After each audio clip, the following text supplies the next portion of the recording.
world changed while America wasn't paying attention. Now, as we watch the pageantry of military parades in Beijing and the chest-thumping rhetoric from Washington, we're witnessing something far more profound than most people realize.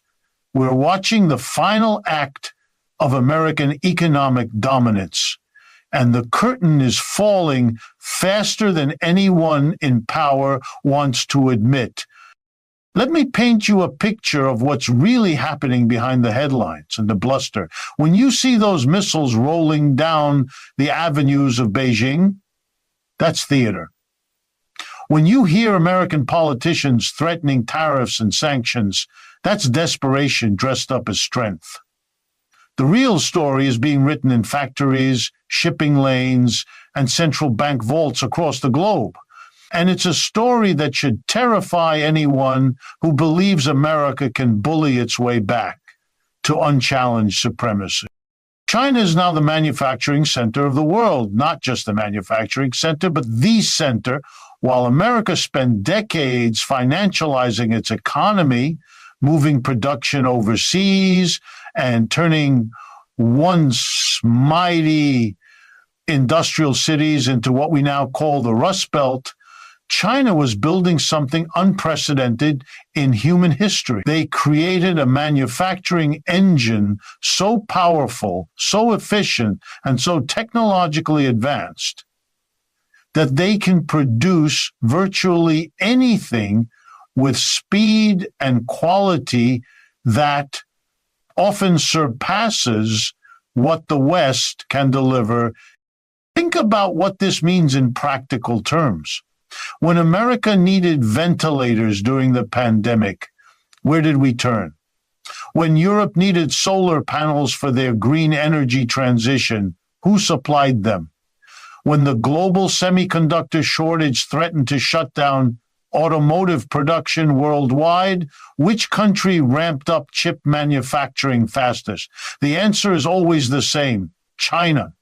Not because they're cheap labor anymore, but because they've become the most capable producers on Earth. This manufacturing dominance isn't just about making things, it's about power, real power, the kind that matters when push comes to shove and nations need to sustain themselves through conflict. And we learned this lesson the hard way through our proxy war in Ukraine, though most Americans still haven't grasped what that lesson actually teaches us. Remember the confidence with which President Biden announced the mother of all sanctions against Russia? Remember the catchy phrases about turning the ruble into rubble? Remember the absolute certainty that we would bring Putin to his knees through economic warfare? Well, here's what actually happened and why it should keep every American strategist awake at night. Russia, faced with the most comprehensive sanctions regime in modern history, didn't collapse. They didn't even stumble significantly. Instead, they demonstrated something that fundamentally alters the global balance of power. They showed that America's primary weapon, economic coercion through the dollar-dominated financial system, is no longer the decisive force it once was. How did they do it? Through BRICS. When Europe, under American pressure, stopped buying Russian oil and gas, Russia simply redirected those energy exports to China and India. These two massive economies, representing nearly 3 billion people, absorbed Russia's energy output at good prices, paid in their own currencies, or through barter arrangements that bypassed the dollar entirely. The sanctions that were supposed to cripple Russia's economy instead accelerated the creation of alternative economic systems that don't depend on American approval. The results speak for themselves, though you won't hear this on most American news channels. Over the 3 years of war in Ukraine, Russia's economy has grown faster than the American economy. Let that sink in. A country under the heaviest sanctions in history, fighting an expensive war, has outperformed the United States economically. This isn't just embarrassing. It's a fundamental game changer that reveals the limits of American power in ways that should alarm anyone who understands geopolitics. But the implications go deeper than economics. Russia's ability to sustain this war effort while growing its economy demonstrates something terrifying for American military planners. Russia has essentially unlimited access to the weapons and materials it needs because China and other BRICS nations are willing and able to supply them, while America and Europe struggle to ramp up ammunition production, while our defense contractors operate on peacetime schedules with peacetime profit margins. Russia has access to the world's largest manufacturing base, operating at wartime efficiency. This is what happens when you realize you're living in a cartoon where Wile E. Coyote has run off the cliff but hasn't looked down yet. American leaders keep making threats based on an economic dominance that no longer exists, wielding weapons that no longer work, and expecting compliance from nations that have already found alternatives to the systems that once made American power irresistible. The BRICS nations aren't just creating alternative trade arrangements, they're building a parallel global system that increasingly makes American approval irrelevant. When Indonesia, a country of 275 million people, joins BRICS, that's not just another country switching sides. That's a massive market, a huge population, and enormous natural resources deciding they don't need to organize their economic future around American preferences. And this brings us to the most dangerous realization of all. The leaders in Beijing, Moscow, New Delhi, and other BRICS capitals aren't treating Trump as an aberration anymore. They're not waiting for American politics to return to some imagined normal state where reasonable people make reasonable deals. They've concluded, based on observing American political discourse, that hostility toward the rising powers is now bipartisan American consensus. This changes everything. When other nations believe that American aggression is permanent policy rather than temporary political theater, they stop trying to manage the relationship and start building systems that make the relationship irrelevant. They stop holding dollars as reserves. They stop pricing their commodities in dollars. They stop routing their trade through American-controlled financial networks. They start creating their own systems. And once those systems reach critical mass, American economic power becomes largely theoretical. Look at what's happening in real time. The United States just destroyed a Venezuelan vessel, claiming God knows what justification. Trump promised to end the wars in Ukraine and Gaza within days of taking office. Instead, he's already attacking Iran and apparently eyeing Venezuela for military action. This isn't strength. This is a desperate empire lashing out as its influence wanes, creating more enemies at exactly the moment when it can least afford them. Meanwhile, the rest of the world is doing something that should terrify American policymakers. They're protecting themselves by reducing their dependence on America. They don't want to rely on American markets for their exports because Trump or someone like him might cut them off with a tweet. They don't want to buy American imports because trade relationships that took decades to build can apparently be destroyed overnight for political theater. They don't want to keep their reserves in Western banks because what happened to Russia's $300 billion, 0 cents in frozen assets, could happen to anyone who falls out of favor with Washington. We're becoming what used to be called a rogue nation, a country so unpredictable, so prone to sudden aggressive actions, so unreliable in its commitments, that other nations actively work to minimize their exposure to our decisions. When you walk down the street and someone approaches you, talking loudly to themselves, making aggressive gestures, and showing signs of instability, what do? You back away. You find an alternative route, and you protect yourself from their unpredictability.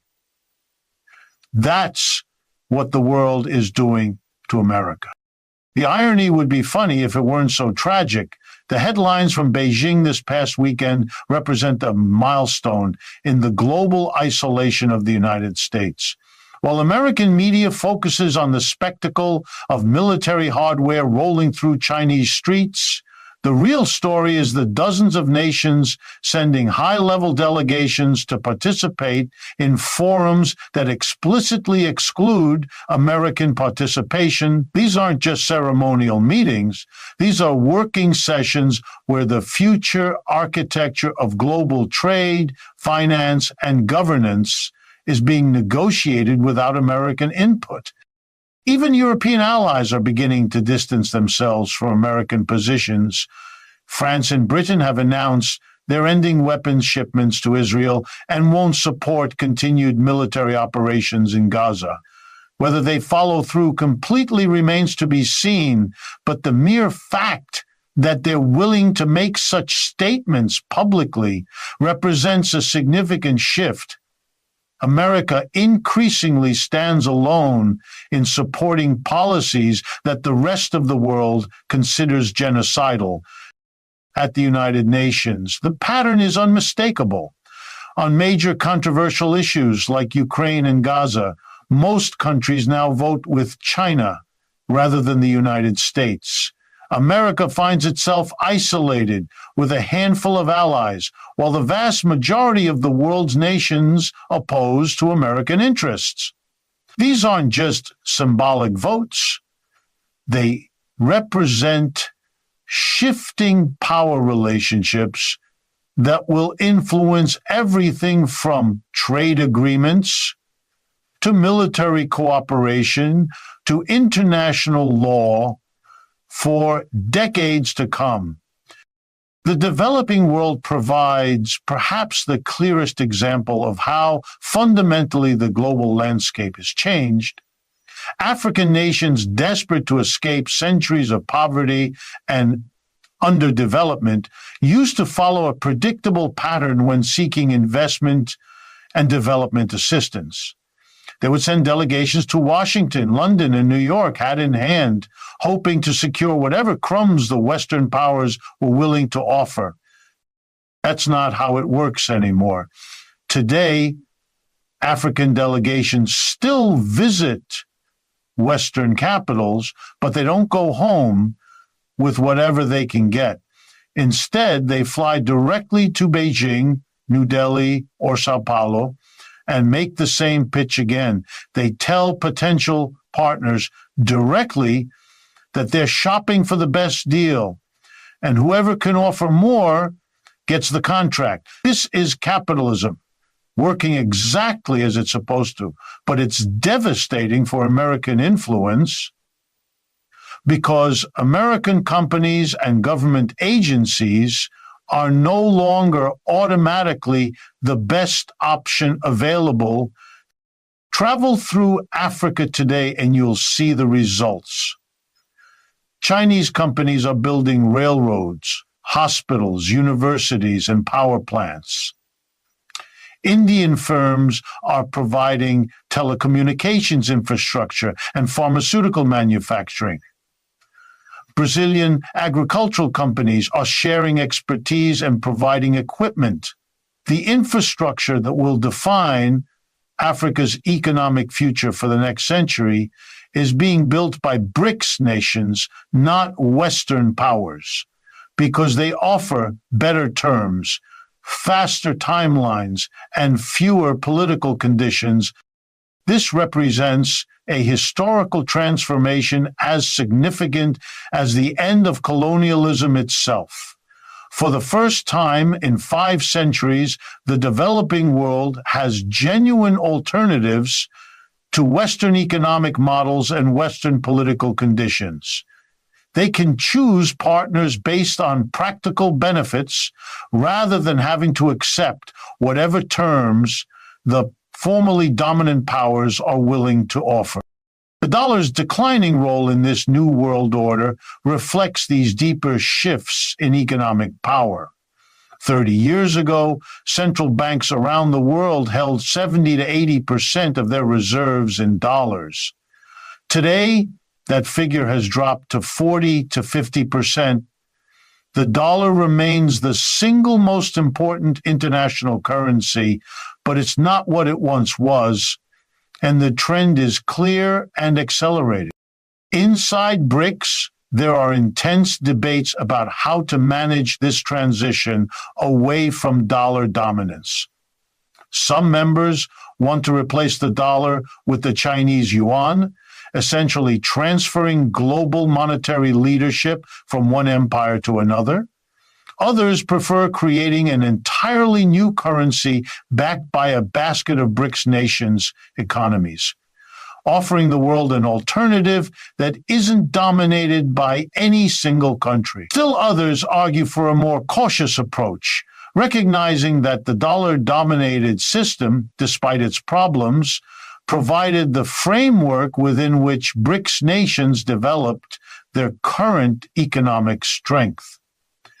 They worry about killing the goose that laid the golden eggs, preferring gradual reform to revolutionary change. These debates aren't happening in secret.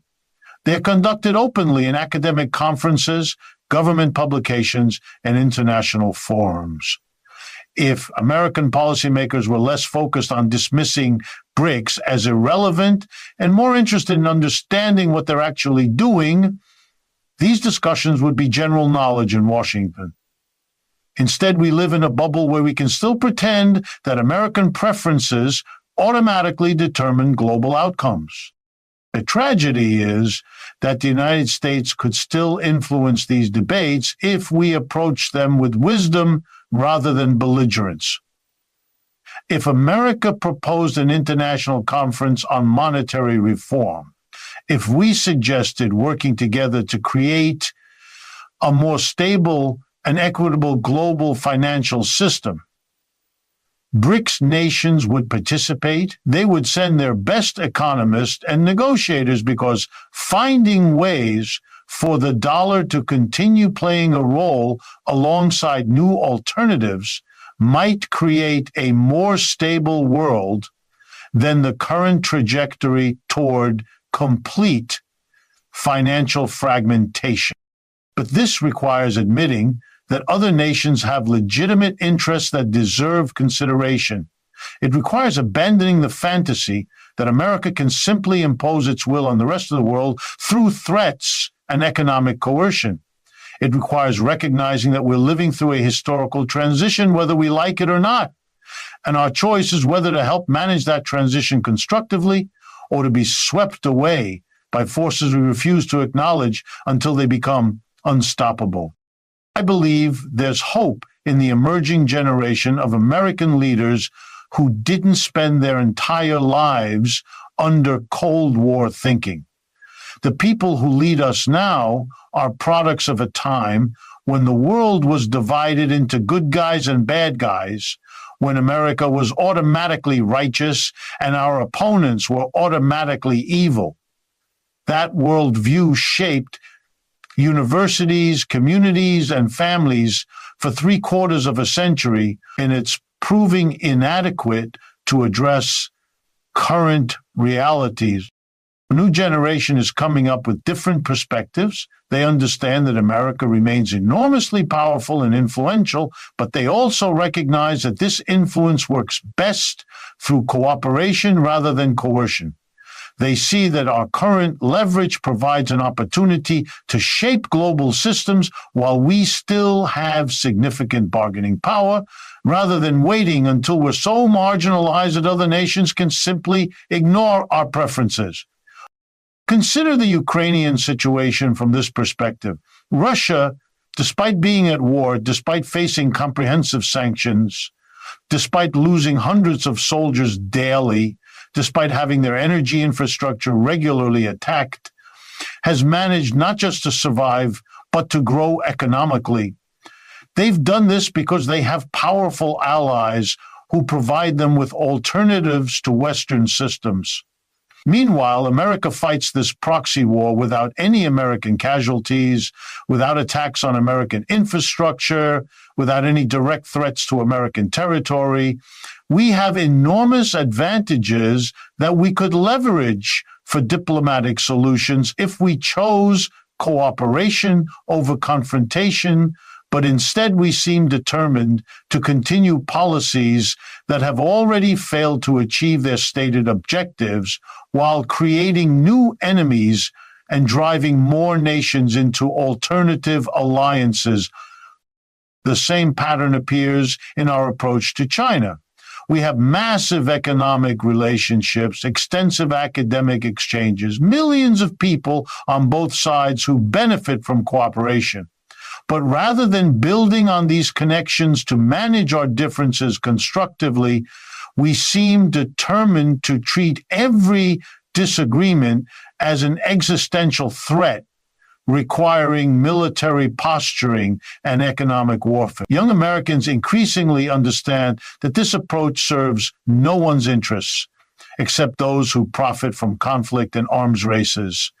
They want leaders who can sit down with Chinese and Russian counterparts to work out arrangements that serve everyone's long-term interests, rather than seeking zero-sum victories that are increasingly impossible to achieve. Anyway, this brings us to the domestic dimension of these global changes, because America's international decline reflects deeper problems in our economic system. We are living through the dying of an empire.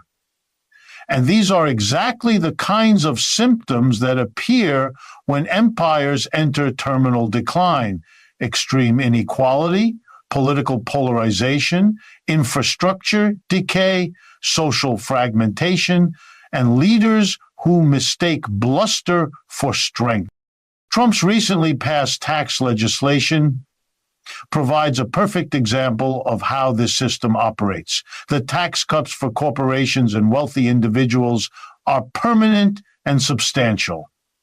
The token benefits for working people are temporary, limited, and designed primarily to provide political cover for massive wealth transfers to those who need them least.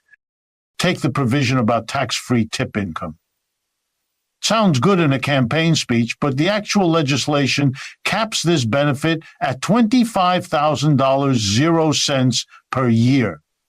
Most workers in tip-based jobs already earn close to that limit, so the practical benefit is minimal. Meanwhile, there are no caps on the benefits flowing to corporations and high-income individuals. This isn't policy designed to help working people. It's theater designed to disguise policies that help only the wealthy. This happened at the end of a 40-year period during which every serious economic study shows massive wealth redistribution from bottom and middle to top. Every economist who studies inequality agrees that we've experienced unprecedented concentration of wealth and income.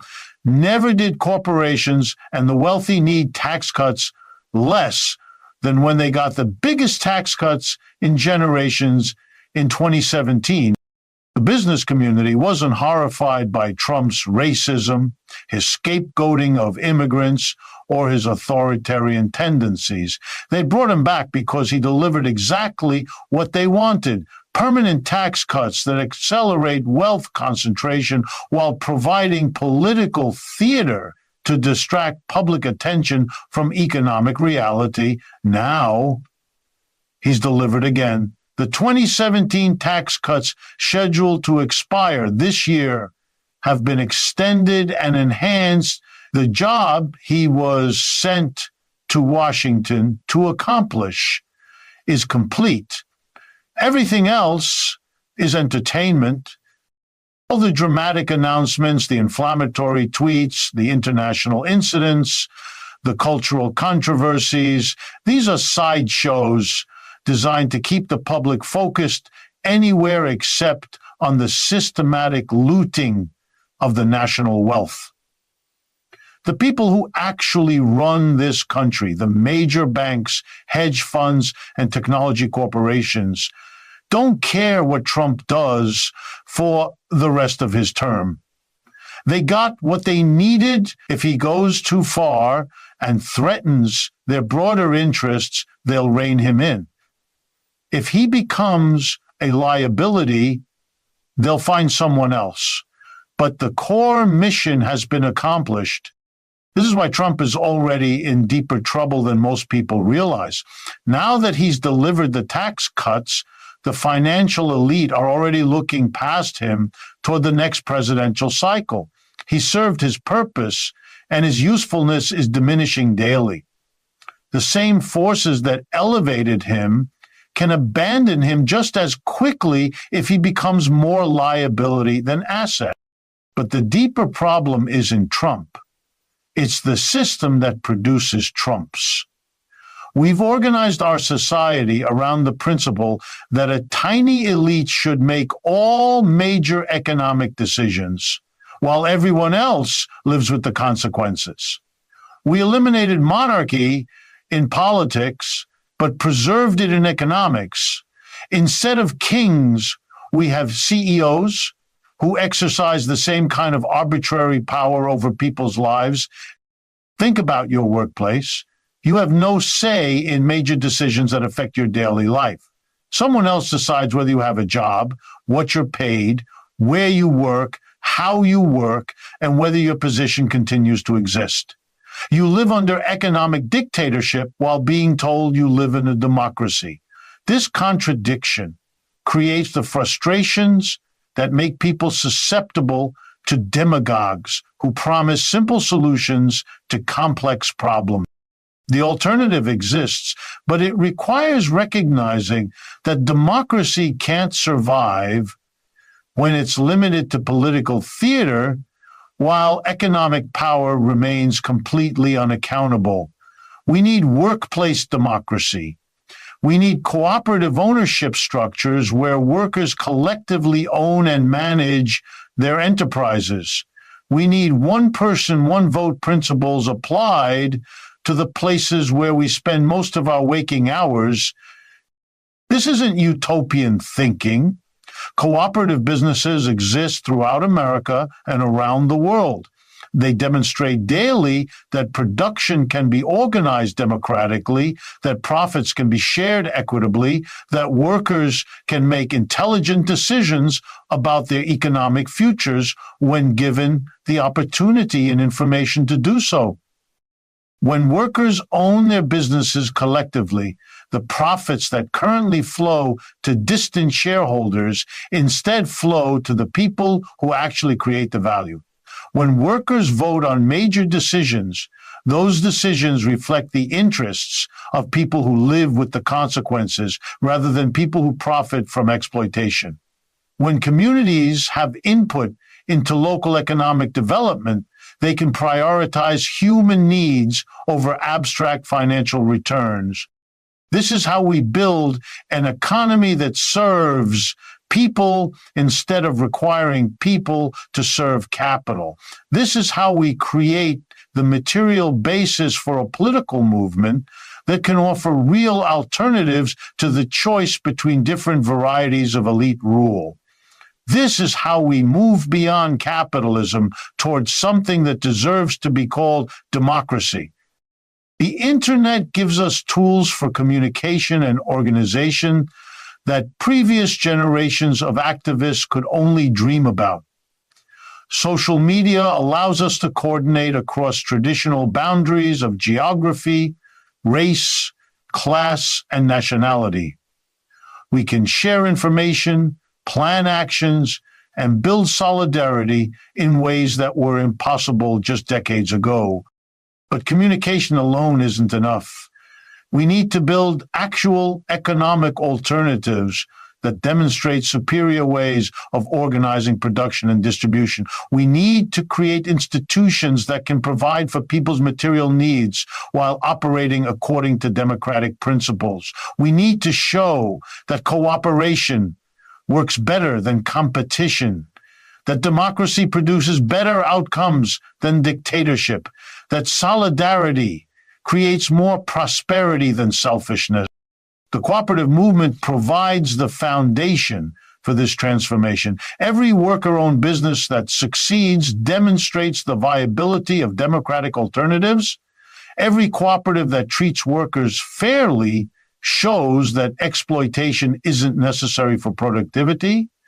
Every democratically managed enterprise that thrives proves that ordinary people can make complex economic decisions when they have access to information and incentives to make decisions that serve collective interests. This is practical work that we can begin today. Wherever we are, whatever our circumstances, we can support existing cooperatives by choosing to buy from them when possible. We can advocate for public policies that make cooperative formation easier and more financially viable. We can educate ourselves and others about successful examples of workplace democracy. We can organize in our own workplaces for greater worker input into management decisions. Most importantly, we can stop waiting for politicians to save us and start building the economic foundation for the society we want to live in. Politicians will follow where organized economic power leads. If we want political leaders who serve human needs instead of corporate profits, we need to create economic institutions that demonstrate what serving human needs actually looks like in practice.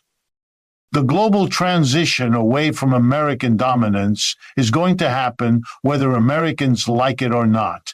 The question is whether we'll participate constructively in creating whatever comes next, or whether we'll exhaust ourselves in futile attempts to preserve arrangements that no longer serve anyone's interests except the tiny elite who profit from conflict and instability. The rest of the world is building alternatives to American-dominated systems because those systems have become extractive and exploitative rather than productive and beneficial. If America wants to remain relevant in the emerging global order, we need to offer something better than threats, sanctions, and military intervention. We need to demonstrate that we can contribute to solving shared human problems rather than creating new problems to serve narrow corporate interests. This requires acknowledging that other nations have legitimate interests that deserve respect. It requires abandoning the